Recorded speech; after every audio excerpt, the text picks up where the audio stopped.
नमस्कार. MH. Set, net आणि set परीक्षांच्या तयारीमध्ये आपलं स्वागत आहे. आज आपण एका अशा विषयावर बोलणार आहोत जो खूप महत्त्वाचा आहे. तो म्हणजे थिसिस आणि आर्टिकल रायटिंग, फॉर्मॅट आणि रेफरन्सिंगच्या पद्धती.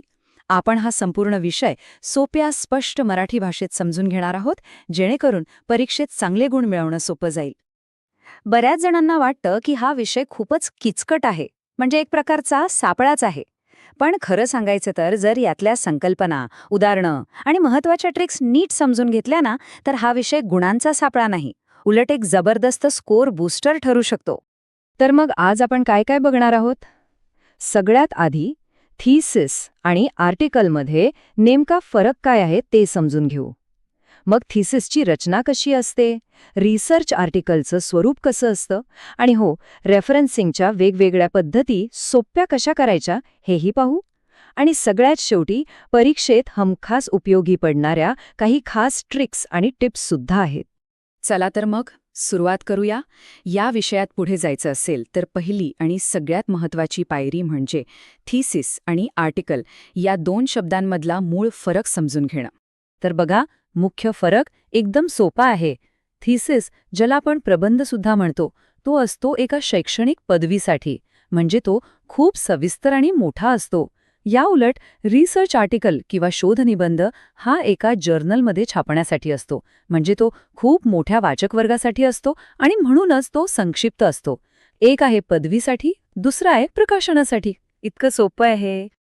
आता हा फरक जरा अजून बारकाईने समजून घेऊया. पहिला मुद्दा आहे उद्देश.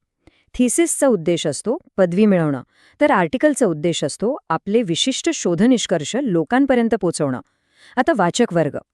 थिसिसचे वाचक मर्यादित असतात, म्हणजे फक्त तुमची परीक्षा समिती.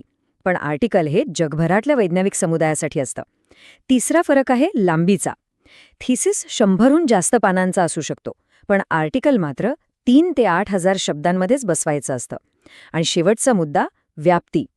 थिसिसमध्ये सगळी पार्श्वभूमी, पद्धती सगळं सविस्तर दिलं जातं, तर आर्टिकलमध्ये फक्त आणि फक्त विशिष्ट निकालांवर लक्ष केंद्रित केलं जातं.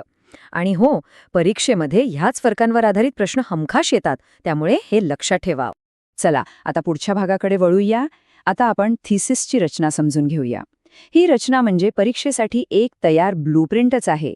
ही एकदा का डोक्यात बसली की यावरचे प्रश्न सोडवणं अगदी सोपं होऊन जातं. एका चांगल्या थिसिसमध्ये ना हे सगळे घटक एका ठरलेल्या क्रमानेच येतात. पहिली पायरी आहे प्राथमिक पानं, ज्यात शीर्षक, प्रमाणपत्र, सारांश आणि अनुक्रमणिका येते. दुसरी पायरी आहे परिचय, जिथे आपण समस्येची ओळख करून देतो. मग येते तिसरी पायरी म्हणजे लिटरेचर रिव्ह्यू. यानंतर चौथी पायरी संशोधन आराखडा आणि पद्धती. मग पाचवी पायरी डेटाचं विश्लेषण आणि त्याचा अर्थ लावणं. आणि सगळ्यात शेवटी 6वी पायरी निष्कर्ष, संदर्भ सूची आणि परिशिष्ट. परीक्षेसाठी हा क्रम लक्षात ठेवणं अत्यंत महत्त्वाचं आहे बरं का. थिसिस झालं. आता आपण वळूया रिसर्च आर्टिकलच्या फॉर्मॅटकडे. आणि इथे एक शब्द खूप महत्त्वाचा आहे, तो म्हणजे IMRAD. ही संकल्पना समजली की सगळं सोपं आहे. तर काय आहे हे IMRAD? घाबरू नका, हा एक शॉर्ट फॉर्म आहे. I म्हणजे इंट्रोडक्शन, M म्हणजे मेथड्स, R म्हणजे रिझल्ट्स आणि D म्हणजे डिस्कशन. विज्ञान असो किंवा सामाजिक शास्त्र, बहुतेक सर्व शोधनिबंधांचा हाच आधारस्तंभ असतो. ही एक जागतिक स्तरावरची मान्यताप्राप्त रचना आहे. आणि हे लक्षात ठेवायला एक सोपी ट्रिक आहे. I म्हणजे इंट्रोडक्शन, म्हणजे समस्या काय होती. M म्हणजे मेथड्स, म्हणजे त्या समस्येचा अभ्यास कसा केला. R म्हणजे रिझल्ट्स, म्हणजे त्यातून काय सापडलं. आणि D म्हणजे डिस्कशन, म्हणजे जे काही सापडलं त्याचा अर्थ काय. पाहिलं, IMRD लक्षात ठेवणं किती सोपं आहे. चला आता त्या भागाकडे येऊया जो अनेकांना सगळ्यात जास्त अवघड वाटतो, रेफरन्सिंग स्टाईल्स. पण थांबा, घाबरू नका, कारण आपण प्रत्येक नियम पाठ करणार नाही आहोत, तर आपण पॅटर्न ओळखण्याची एक सोपी युक्ती वापरणार आहोत. यावर एकच उपाय आहे, आणि तो म्हणजे प्रत्येक नियम पाठ करत बसू नका. त्याऐवजी प्रत्येक स्टाईलमधला जो मुख्य पॅटर्न आहे ना, तो ओळखा. बस एवढं जरी केलं तरी परीक्षेत योग्य पर्याय निवडणं अगदी सोपं होऊन जाईल. तर पहिली स्टाईल पाहूया, APA, जी सामाजिक शास्त्रांमध्ये खूप वापरली जाते. याची मुख्य ओळख काय, तर कंसात लेखकाचं आडनाव आणि प्रकाशन वर्ष, जसं की शर्मा 2023.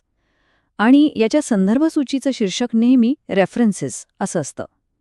पुस्तकाचं उदाहरणात बघा, लेखकाच्या आडनावानंतर नावाचं फक्त पहिलं अक्षर आणि लगेच कंसात साल, हाच तो पॅटर्न आहे जो आपल्याला लक्षात ठेवायचा आहे.